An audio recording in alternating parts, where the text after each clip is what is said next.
우리 이지연 양의 간증을 통해서 너무너무 좀 많이 은혜가 되는 것 같습니다. 어른들의 심리는 뭔지 아세요, 여러분? 어른들의 심리가 뭔지 아세요? 조빌 고빌 너도 보고 하는 소리잖아.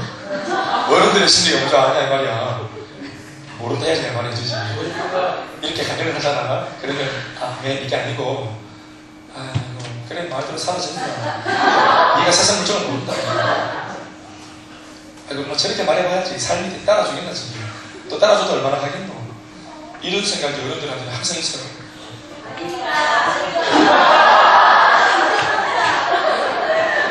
내가 이 말을 왜 했을까요? 제가 틀리길 바라는 마음으로.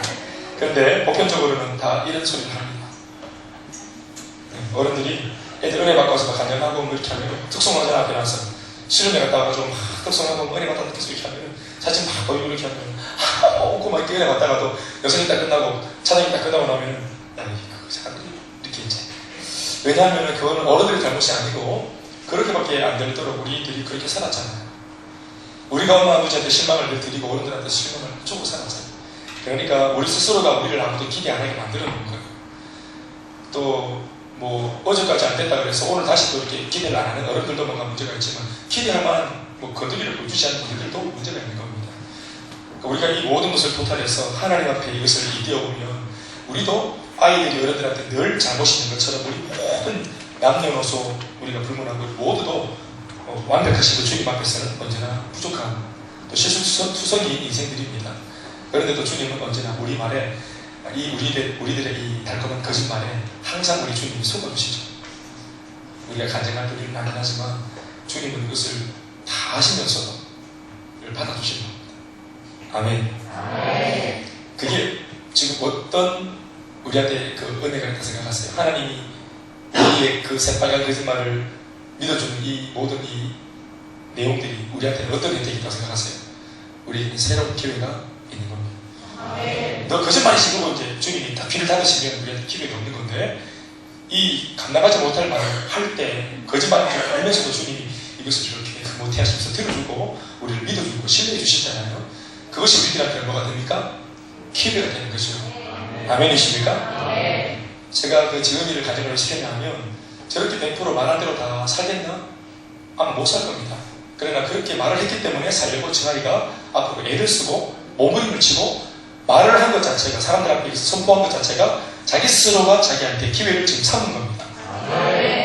그러니까 내일 아침에 이 모든 간증이 다시 숲으로 돌아가고 자빠질지라도 내일 아침 너무 심하나 그럴지라도 믿음의 사람은 오늘 주신 은혜를 따라서 내 마음에 주신 성령의 감동을 입으로 말할 수 있어야 됩니다. 자기에게 그것이 기회를 주는 것입니다. 사랑하기로 결단하고 용서하기로 결단하고 용납하기로 결단하고 다시 거룩한 삶에 도전하기로 결단하십시오. 다시 한 번 더 내일 자빠질지라도 오늘 그렇게 말할 수 있는 믿음 안에서의 용기가 있기를 주의 이름으로 축원합니다. 오늘 예수님께서 말씀하셨습니다. 세 절의 말씀인데 주제는 33절 한 절의 말씀입니다. 오늘 저는 여러분들과 같이 예수님을 믿는 그리스도인들의 성경적인 가치관, 두 번째 시간 물질관을 나눌 것인데요. 이 물질관만 사실 오늘 좀 이렇게 한정적으로 제한된 것이 아니라 예수님을 진짜로 믿기 원하는 성도, 그 성도의 삶을 더 뛰어넘어서 진짜 예수님을 진짜 닮기 원하는 제자가 되기 원한다면 적어도 이런 정도의 가치관을 가져줘야 된다. 진짜로 그 가치관대로 살지 말지는 난 잘 모르겠지만 적어도 우리가 알고는 있어야 되고 알고 있어야 몸부림을 칠 수 있는 겁니다. 또 알고 있어야 그렇게 못 살 때 그게 잘못된 삶인지 알아먹고 적어도 회개를 할 수 있으니까. 아멘이십니까? 그렇게 해야 되는 것입니다. 오늘 예수님께서 하신 말씀의 이 주제 말씀 33절 한 절 말씀인데 우리 한번 읽을 필요가 있겠죠. 시작.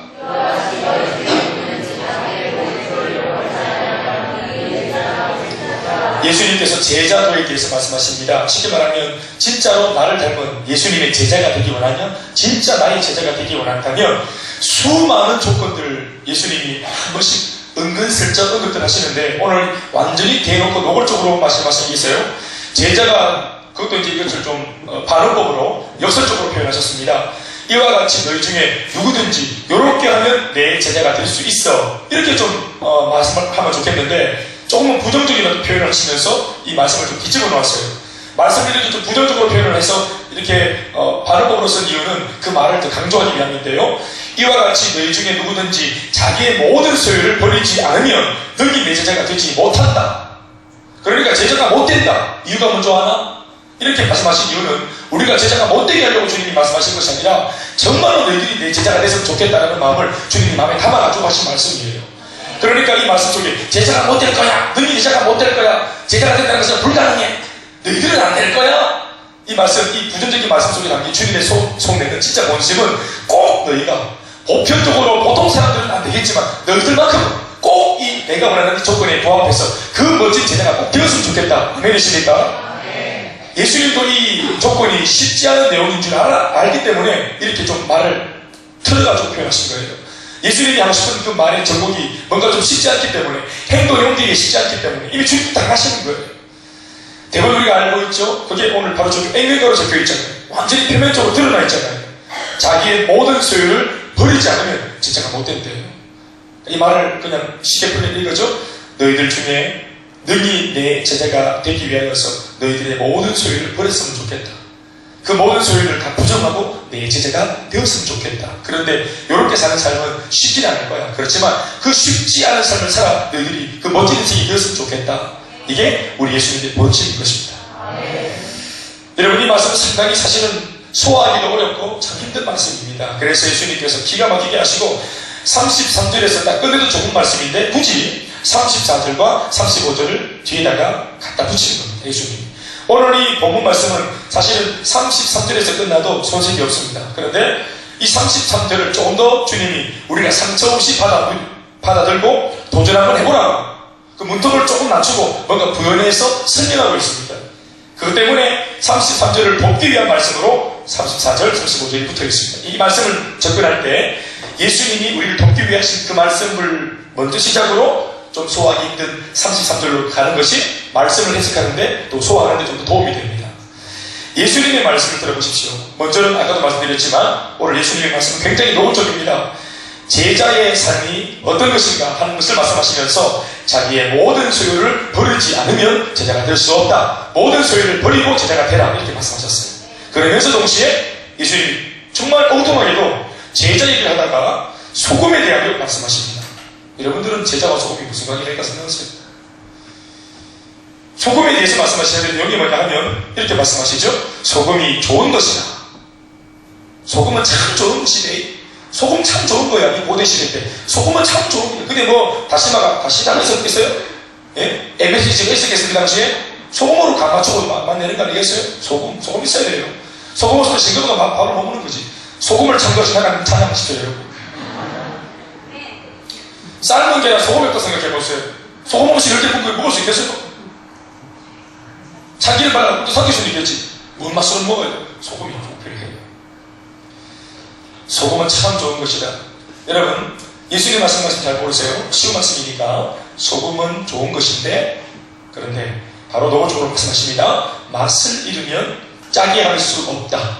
소금은 짜게 하기 위해서 필요한데 짜게 할 수 없으니 땅에 쓰임받거나 거름으로 쓰거나 이렇게 쓸 수 없는 것이기 때문에 쓸 데가 없으면 버려진다.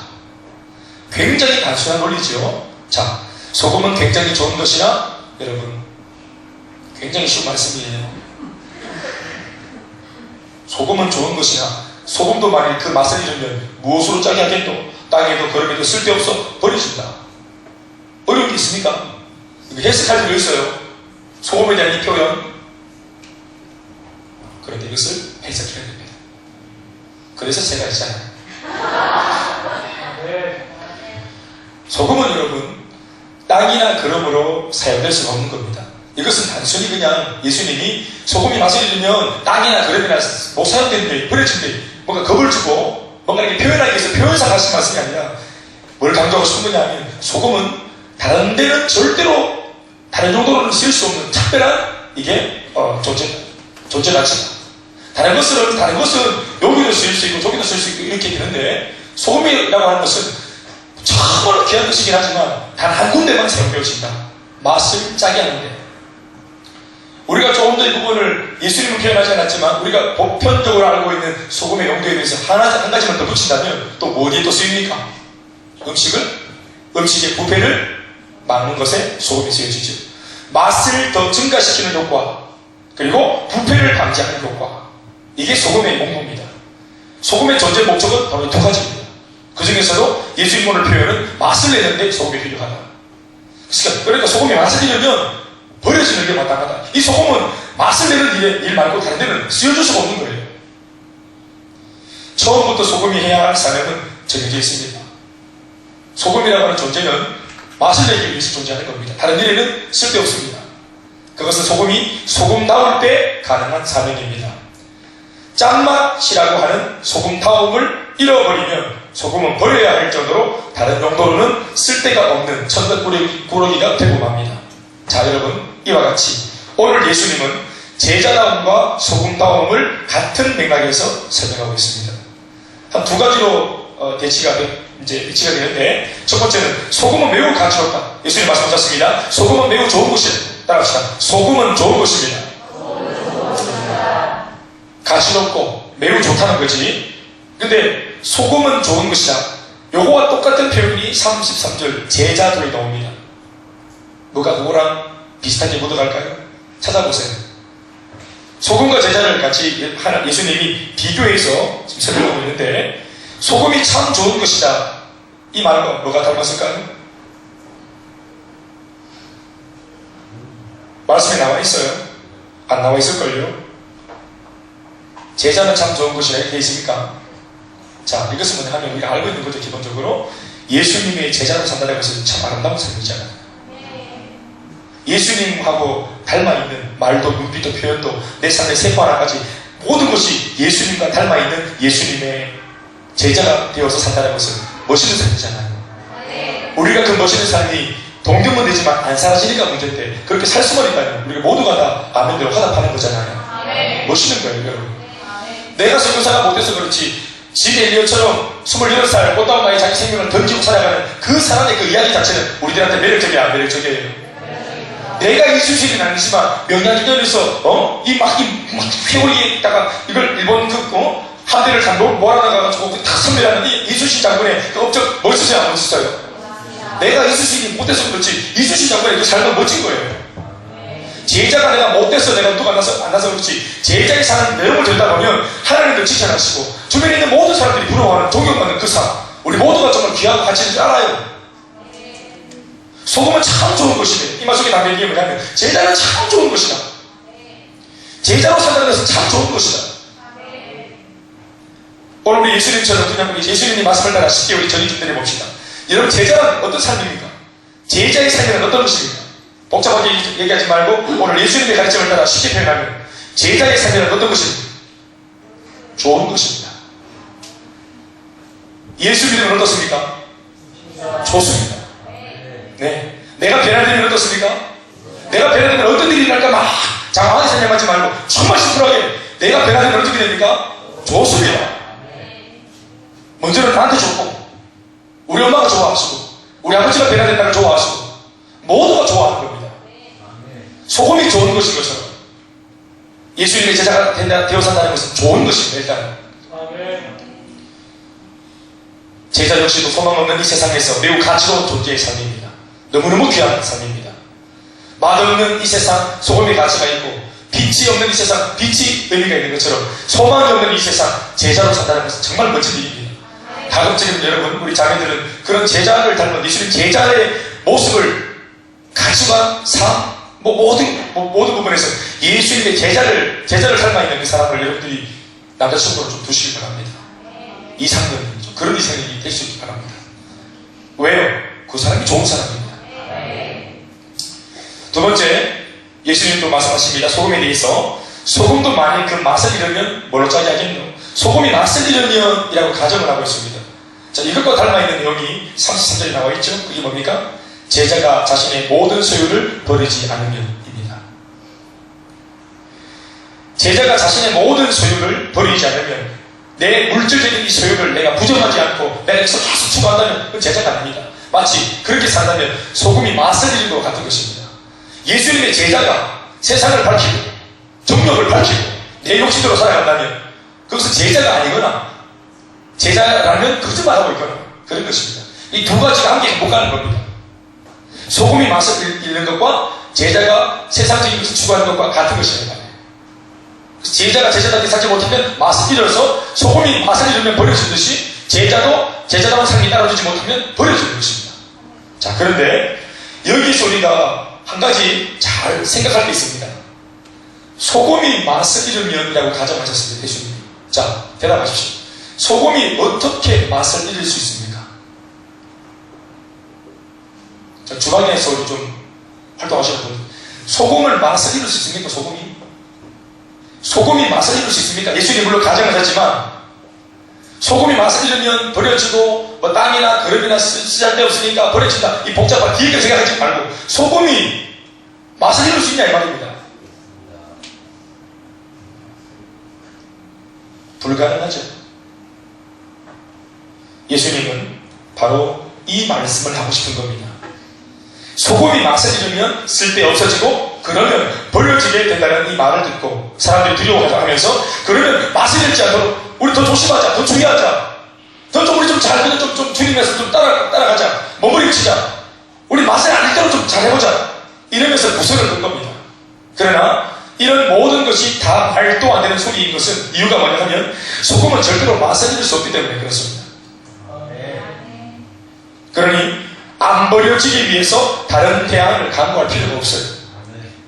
에너지를 소진하고 우리가 연구하고 뭔가 몸부림칠 때 소금이 맛을 잃어버리지 않도록 몸부림칠 필요가 없습니다. 거기에 몸부림칠 필요가 없습니다. 소금은 계속해서 소금일 테니 잘 쓰일 궁리에 신경 쓰고 거기에 에너지를 모아야 하는 것입니다. 맛을 더 잘 내기로, 부패를 더 잘 맡기로, 내가 소금이니까 소금이 어디 필요한지 필요한 곳마다 내가 잘 뿌려주기로 여기에 신경을 곤두세우고 에너지를 써야 하는 것입니다. 내가 맛을 잃으면 안 되지. 맛을 안 잃기 위해서 몸부림치는 게 아니라 내가 하는 말이 뭔지 아십니까? 내가 예수를 믿었는데 예수를 믿으면 천국 가죠. 예수를 믿으면 천국 갑니다. 아멘이십니까? 그런데 내가 천국을 가기 위해서 예수를 믿고 나서도 천국에 잘 들어가기 위해서 내가 막 뭘 선한 일을 하고 더 멋진 일을 하고 뭔가 착하게 뭔가 하나님께 칭찬받으려고 책 하나 펴려고 죄를 안 지으려고 천국 갈 목적으로 막 불안해하고 천국에 들어가는 이 보장을 안 잃어버리려고 천국에 가게 되는 이 구원의 티켓을 안 잃어버리려고 예수를 믿으면서도 오직 관심이 천국에 있어가지고 내가 지옥 안 가려고 천국 가게 되는 이 축복을 안 잃어버리려고 몸부림을 치는 이런 신앙생활을 하면 말도 안 되는 것입니다. 소금이 만일 맛을 잃으면 제자가 만일 자기의 소유를 버리지 못한다면 여러분 둘 다 말이 안 된다는 것을 예수님이 말하고 싶은 겁니다. 소금은 맛을 잃을 수 없습니다. 그 불가능해요. 와 같이 예수님의 제자가 이 땅의 물질과 정욕과 세상을 추구하고 살아갈 수 없습니다. 그것은 본인의 문제가 아니라 그건 불가능합니다. 여러분 만약 목사님 방문하면서 목사님 저는 이제 사실 예수 믿고 있고 예수님의 제자가 되기 원하지만 아직까지 나는 소유를 다 못 버렸어요. 욕심 못 버렸어요. 그럼 나는 뭡니까? 난 도련변입니까? 그 도련변이가 아니라 분명히 목사님 마실 때는 소금이 맛을 잃는 것이 불가능한 것처럼 예수님의 제자가 세상적인 가치관으로 살아가는 것은 불가능하다. 물질 욕구로 살아가는 것은 불가능하다. 라고 말했지만 나는 여전히 내 속에 부자가 되고 싶고 잘 먹고 잘 살고 싶은 마음이 있다. 이거 어떻게 된 겁니까? 여러분 그것은 아직까지 우리가 하나님께서 원하시는 그 제자의 존재론적인 어떤 그런 가치에 도달하지 못했기 때문에 그런 것입니다.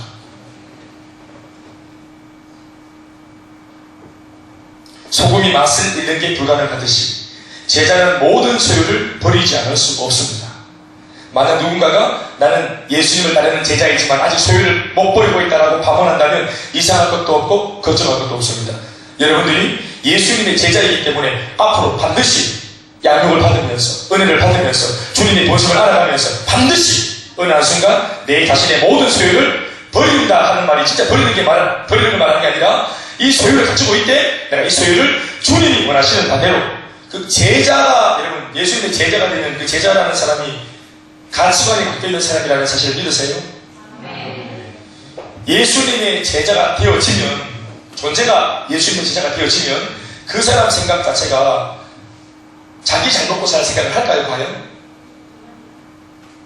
바울이 다메섹에서 정말 빅대시 주님을 발견하고 인생을 뒤집었을 때 그래서 주님의 사도가 되고 제자가 되었을 때 그 제자가 되었다는 말 그 이름 자체에 이 사람이 다른 국민을 할 것이라는 의심을 할 어떤 그런 구멍이 있습니까?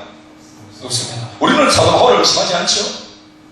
우리는 사도행전에서 성령받은 베드로를 의심하지 않습니다.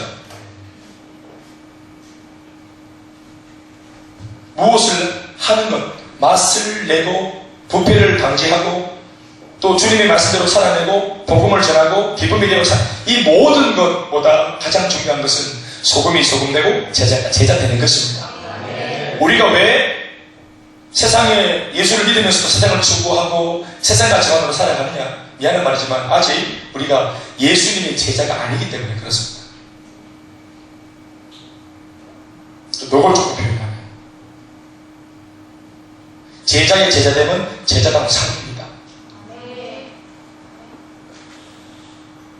나무를 우리가 볼 때 열매로 그 나무를 아는 것처럼 내가 아무리 사과나무라고 우겨도 가을에 포도를 딱 열면 포도나무 봅니다. 제자이고 싶죠. 예수님의 제자로서 멋지게 살고 싶지. 그런데 내가 아무리 제자가 되고 싶다, 예수님의 기쁨이 되고 싶다 해도 내 삶에 내가 슬픔, 걱정, 근심이 생기면 안 되는 것입니다. 그럼 이 사람은 어떻게 해야 되는 것입니까? 제일 먼저 뭘 하는 것보다 존재론, 좀 어려운 말이지만 존재론적인 것을 먼저 고민하고 몸부림을 쳐야 됩니다. 자, 교종이가 UFC 알지? UFC 이종격투기. 이종격투기 알지? 남자들 벌거벗고 근육질 남성들이 나와가지고 빤스 입고 싸우는 거 알지? 피 터지도록 그 이종격투기 하라 하면 하겠나? 그 선수랑 붙으라면 붙겠나? 그것이 그냥 걱정이지.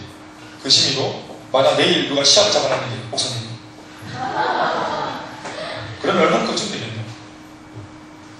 어떻게 잘 싸울까 중요한 게 아니라 내가 열심히 이종격투기가 원하는 복싱 또 체력 단련 또 뭐 이렇게 여러 가지 훈련을 해가지고 몸을 만들어 놓으면 실력을 만들어 놓으면 내가 이종격투기 선수이면 이종격투기 행위가 겁나나 안 되나? 그게 안 나는 거야. 왜 초보 운전이 겁납니까? 차는 멀쩡한데 그 타고 있는 사람의 운전 실력이 안 따라가니까 운전이 겁나는 겁니다. 우리 꿈은 큰데 꿈을 이룰 수 있을 정도의 내가 가치롭지 못한 그런 가치의 존재로 내가 서 있지 못하기 때문에 주님이 축복을 줘도 축복에 우리가 갈려주는 겁니다. 한 번씩 제가 말씀드리지만 농부한테 밭일을 시키면 그것은 노동입니다. 과일 따는 것 노동입니다. 반대로 농부를 불러다가 배에 태워가지고 물고기 잡는 거 시키면 그건 노동입니다. 그러나 어부가 물고기를 하루 종일 잡는 것은 그것은 고기를 고기 잡아드려야 될 고기가 너무 많아가지고 많이 걷어들입니다. 일거리가 많네? 이거 어부한테 노동입니까? 기쁨입니까? 걷어들일 고기가 더 많이 잡히면 잡힐수록 이거 힘든 겁니까? 잘 되는 겁니까? 어부는 휘파람을 겁니다. 왜요? 자기가 그것을 감당할 수 있는 능력이 있는 사람이기 때문이죠. 자기가 어부기 때문에. 그러나 농부, 가치관이 안 바뀐 농부는 물고기 잡아라 그러면 물고기 양이 많으면 많을수록 그게 좋을까요? 부담될까요? 부담됩니다. 그 전부 다 내가 누려야 될 축복이 아니라 그 전부 다 노동입니다. 내가 해치워야 할 노동입니다. 과일나무에서 과일이 한 20개가 열려야 되는데 100개가 열린 거예요. 이거 농부한테는 어떤 일입니까? 기쁨이죠? 억지로 와가지고 시키는 일해야 되는 이 어부는 어떻습니까? 20개 열려야 될 사과나무에서 100개 따면 이거 기쁨이에요? 노동이에요? 노동인 것입니다. 우리가 하나님 앞에 예배자이면 예배 드리는 것이 기쁨이에요? 노동이에요? 우리가 예배자면 예배 드리는 데 오는 것이 기쁨이에요? 노동이에요? 그럼 그 예배 시간에 길어지면 길어질수록 열받아요? 좋아요? 풍성하면 열받아요? 좋아요? 같은 말이구나. 풍성해요 하면 열받아요? 좋아요? 좋죠. 내가 찬양하는 사람이면 찬양 시간이 길면은 열받아요? 좋아요? 좋죠. 기타를 칠 줄 알면 기타를 치면 이게 노동입니까? 기쁨입니까? 기쁨입니다. 하는 것이 먼저입니까? 되는 것이 먼저입니까? 내가 배워야 되는 거예요. 배워야지 할 수 있는 것입니다. 갖추어야 하는 것입니다. 존재로 먼저입니다. 제자가 되면 자신의 소유를 버리는 것이 쉽습니다. 그 소유를 추구하고 살아가려 해도 안 삽니다. 그리고 그 소유를 진짜 하나님의 영광을 위해서 제자가 뭘 생각하겠어요? 예수님처럼 같은 생각하지 않겠어요? 영혼을 구원하기 위해서 애를 쓸 것이고 주님의 기쁨이 되기 위해서 연구를 하고 궁리를 할까 아니겠어요? 그러면서 자신에게 생각과 계획을 따라서 이 물질들을 정말 선하게 예쁘게 쓰지 않겠어요? 그러니까 말이죠. 소금은 너무너무 좋은 것입니다. 제자에서도 너무너무 좋은 것입니다. 그러니까 소금이 맛을 잃는 것이 불가능한 것처럼 제자들도 세상과 함께 손잡고 가는 것은 불가능하다. 그런데 그것이 지금 되고 있다는 건 제자가 아닌 것이다. 이 말을 하고 싶은 것입니다. 그러니까 그 좋은 제자가 되기로 몸을 뭉쳐라는 겁니다. 이 모든 것에 발목 잡는 가장 큰 걸림돌이 뭐라고 보는 것입니까? 물질이라고 보는 것입니다. 돌아보면 예수님으로부터 콜링을 받아가지고 13번째 제자가 되어버렸던 사람이 하나 있었습니다. 누가복음 19장에 나옵니다. 누구죠? 부자 청년입니다. 부자 청년이 선하신 선생님이시여 내가 어떻게 하면 영생을 얻으리까? 그렇게 말할 때 네가 하나님의 말씀대로 살고 율법을 지키고 늘 이렇게 살면 좋다. 내가 어려서부터 말씀대로 다 살아냈습니다. 그러냐? 예수님께서 그 청년을 사랑하여 가라사대 그러면 네 가진 모든 소유를 가난한 자들에게 나눠주고 너는 나를 따라. 이 콜링이거든요. 콜링입니다. 만약 거기에 청년이 누군지 모르겠지만 이 무명의 청년이 콜링에 응했으면 그렇게 했으면 13번째 제자가 되는 겁니다. 13번째 제자가 되면 뭐 예수님은 13을 좋아하지 않으니까 10이 맞춰야 되니까 가로주다 버리고 이렇게 대치했을지도 몰라요. 그런데 이 청년이 그 콜링 앞에서 뭘 고민하죠? 예수님의 콜링을 딱 듣자마자 기뻐하지 않고 이 청년이 어떻게 합니까? 고민하기 시작하죠. 근심합니다. 그런데 말씀 보면 뭐 때문에 근심한다고 적혀있죠?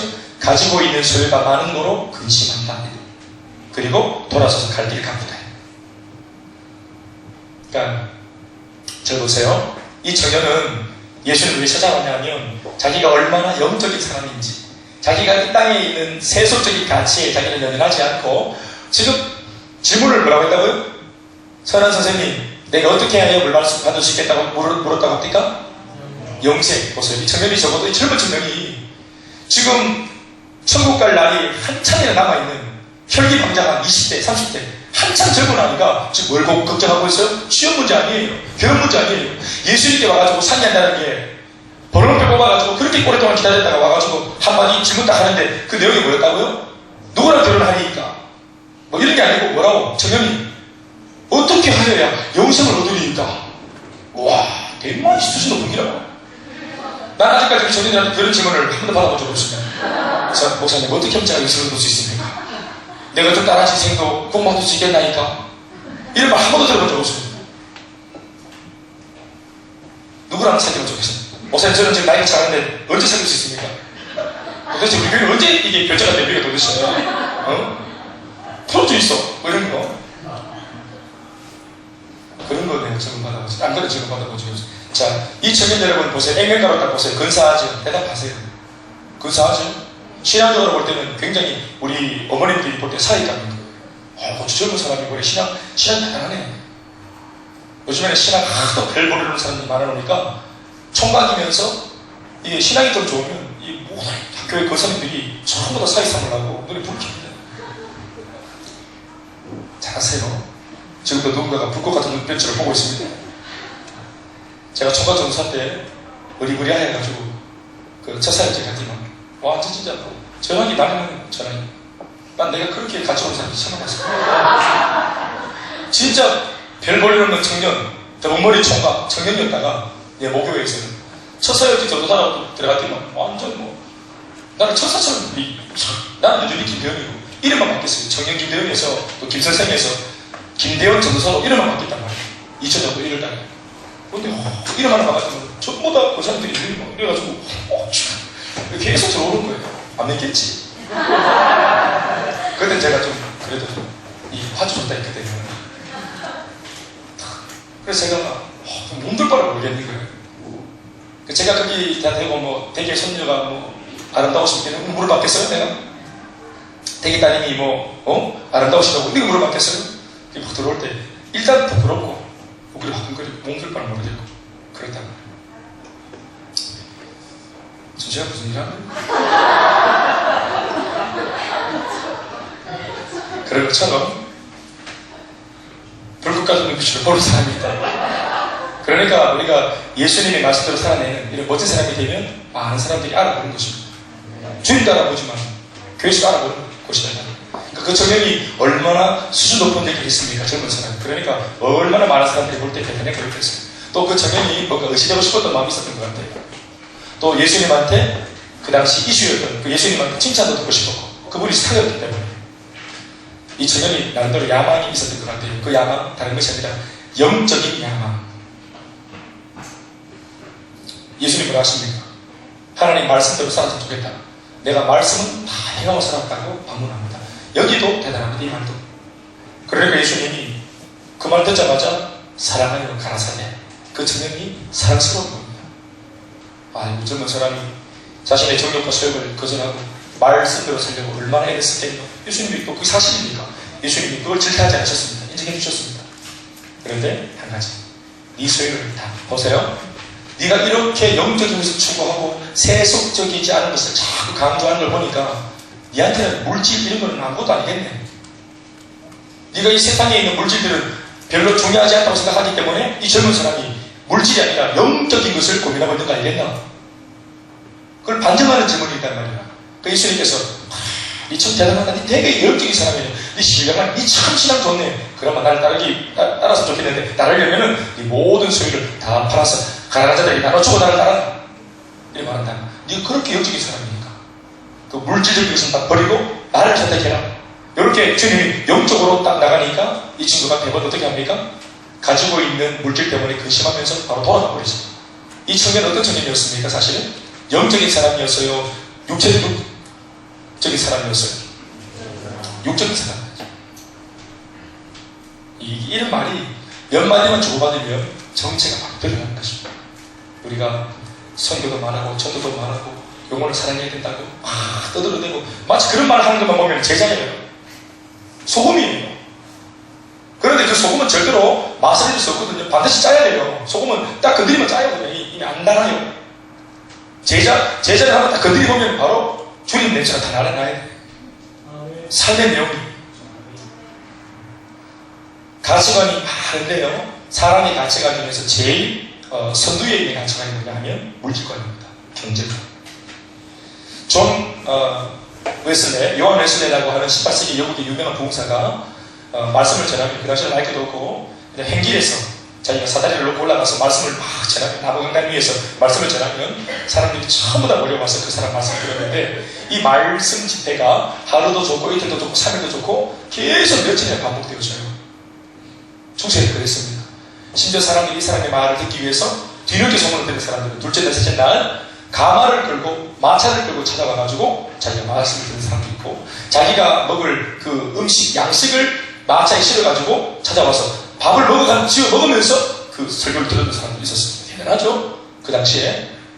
그런데 수만 명 앞에서 말씀을 막 드렸는데 사람들이 요한에서의 설교를 듣고 모두가 은혜 받고 예수 믿게 다 손들고 의심하고 난리가 났어요. 눈물 흘리면서. 요한에서 내가 정말 여러분들 예수를 믿습니까? 아멘. 정말 예수님 앞에 배신했습니까? 아멘. 정말로 일어나서 나 지나갔습니까? 아멘. 그렇다면 여러분들 가지고 모든 물질을 하나님께 헌금을 했으면 좋겠다. 이 사람들 모두가 다 질문했습니다.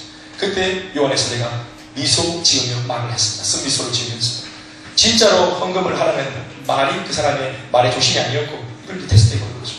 그가 유명한 말이지. 여러분들 회심했습니까? 말로 회심했습니까? 아닙니다. 여러분들의 지갑이 진짜로 회심하기 전까지는 아무것도 변한 것이 아닙니다. 여러분들이 지갑이 회심해야 됩니다. 그게 요한에서 내가 만난 유명한 말입니다. 사랑하는 여러분, 우리가 예수를 믿지만 우리 이 땅 살면서 경제생활 해야 됩니다. 우리 거지가 될 수 없지. 우리가 살면서 열심히 공부해서 가급적이면 요직에 앉아야 되고 중요한 자리에 앉아야 됩니다. 할렐루야. 우리 예수 믿는 사람들이 정치계도 경제계도 또 기업에도 또 학교에도 캠퍼스에도 교수로 교사로 여러 가지 다양한 곳에 여러 가지 다양한 직종으로 우리가 될 수 있으면 잘 들어가면 좋겠습니다. 할렐루야. 병원에도 간호사로 의사로 여러 가지 모습으로 또 사회가 어떤 그런 3차 산업 그 어떤 그런 서비스 분야에도 우리가 다 전기적소에 들어가서 우리가 빛을 발했으면 좋겠습니다. 그러나 그 모든 곳에서 우리가 경제활동을 할지라도 우리 자신이 먼저 제자가 되어 있으면 이 사람이 어떤 경제생활을 하고 돈을 벌어도 어떻게 많은 은행 통장을 걸머쥐고 있어도 이 사람 믿을 만한 사람입니다. 왜냐하면 이 사람이 예수님의 제자가 되어서 물질적인 가치관이 분명한 사람이라면 이 사람의 손에 있는 돈을 앞으로 안 봐도 어떻게 쓸 것인지는 불보듯 뻔한 일이기 때문에 그 사람을 얼마든지 신뢰할 수 있습니다. 그러나 갖추어주지 못한 사람한테 들려있는 돈은 이게 흉기가 될 수 있습니다. 거짓말쟁이 그리스도인, 그 사람이 가지고 있는 권력과 명예와 그 사람이 가지고 있는 어떤 그런 힘, 돈, 이것은 다른 가난한 사람들한테 상처를 줄 수 있는 무기로 사용되어 줄 수 있습니다. 오늘날 여러분 가진 사람들의 물질 횡포 때문에 얼마나 덜 가진 사람들이 고통당하고 있습니까? 생명을 빼앗기기도 하고 자살하기도 하고 그 때문에 얼마나 억울한 일이 많습니까? 돈 때문에 말입니다. 돈이 문제니까 돈을 가지고 있는 사람의 가치관이 썩고 부패했기 때문에 그 돈을 잘못 쓰니까 많은 사람들이 고통을 당하는 것입니다. 우리나라는 민주주의 자본주의 국가입니다. 돈을 빼놓고는 말할 수 없는 국가입니다. 우리는 앞으로 돈과 함께 살 겁니다.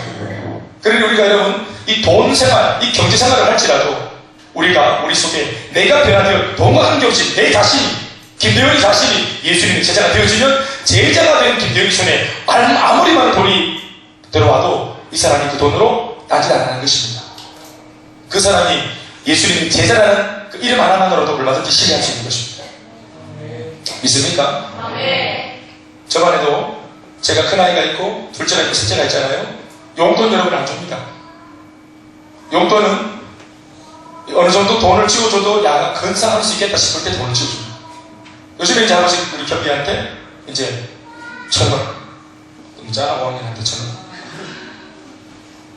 5,000원, 10,000원. 제가 우리 아이한테 내 손으로 10,000원짜리를 1,000 줘봤습니다. 어제 뭐 언니들하고 어디 갔다 계셨길래 그리고 막 어디 뭐 왔다 갔다 하길래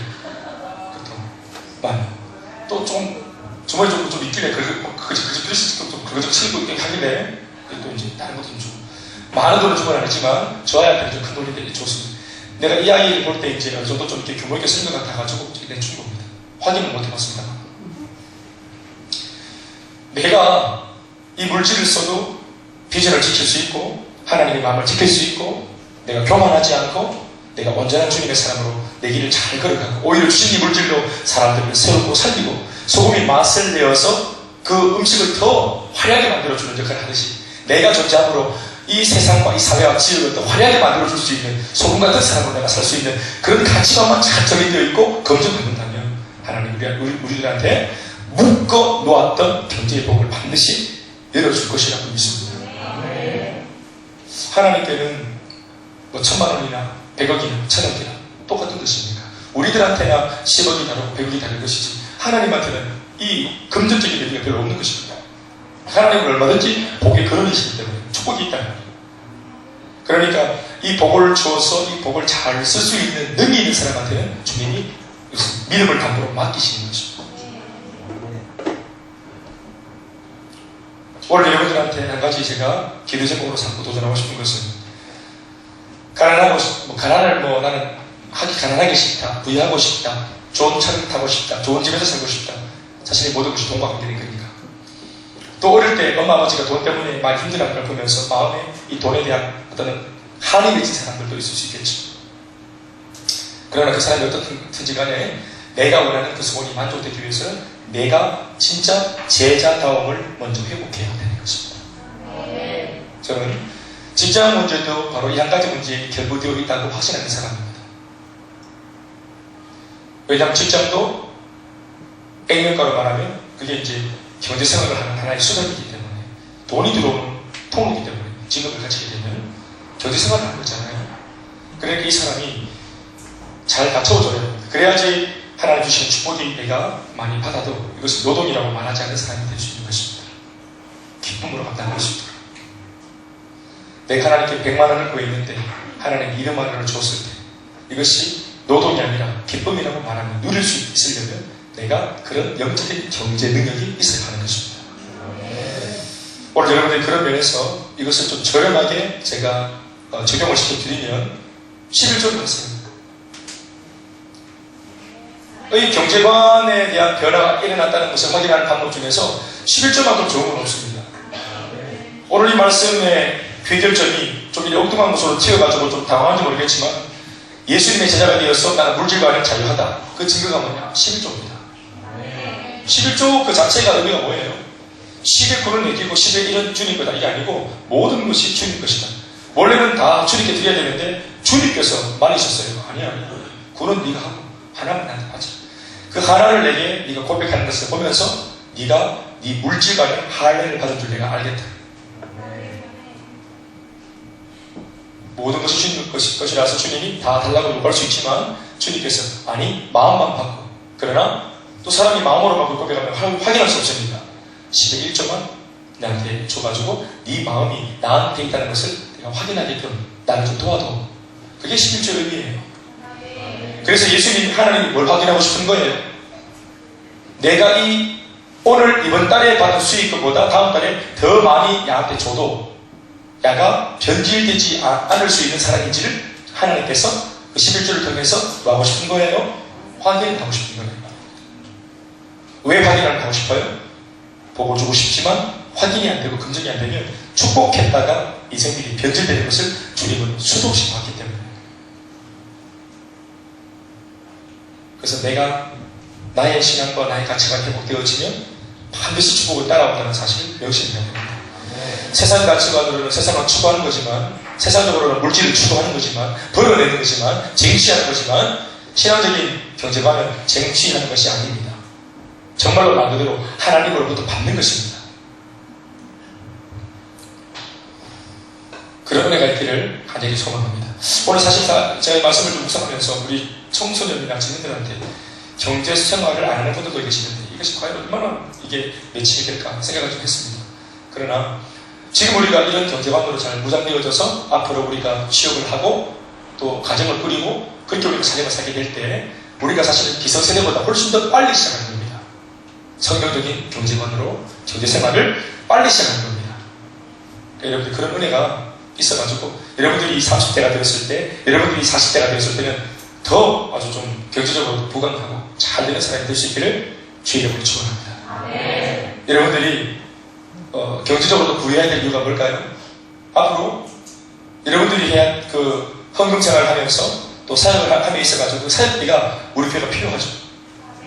왜요? 2,002만 세계 비전. 세계를 복음하기 위해서 2,000명의 셀리더를 세우겠다. 이 셀리더가 모두가 다 거의 다 자기 자비량으로 자기 물질로 사람들을 섬깁니다. 돈이 있어야 사역할 수 있다라는 말은 맞지 않지만 사역하려면 돈도 필요합니다. 사실은 더 잘할 수 있습니다. 돈이 있으면. 기도하는 것은 기본이에요. 2,000명의 선교사를 파송한다. 뭘로 파송할까요? 사람이 있어도 뭘로 파송하죠? 아프리카 선교하겠다. 이거 아프리카에 걸어갑니까?